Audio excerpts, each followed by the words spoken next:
Allah Subhanahu wa taala kata, dan telah kami jadi akan malam dan siang itu dua alamat ataupun dua tanda yang menunjuk atas kekuasaan kami.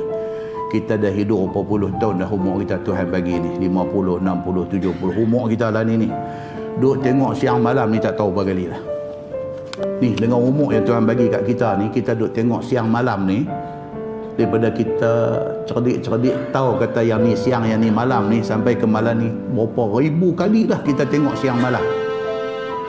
Allah bagi tahu kat kita, Allah bagi jadi siang jadi malam ni, ini tanda kebesaran Allah. Bukan saja jadi, bukan kata main 6.30, 7 dia nak main malam, esok dia nak main 5.30, dia nak main 4, nak main siang. Bukan itu saja, tetapi di sebalik kejadian malam dan siang itu ada message yang Allah Subhanahu wa taala nak bagi kat kita. Famahawna ayatal lail wa ja'alna ayatan nahar mubsirah. Maka kami hapus akan cerah sehingga menjadi malam yang kelam.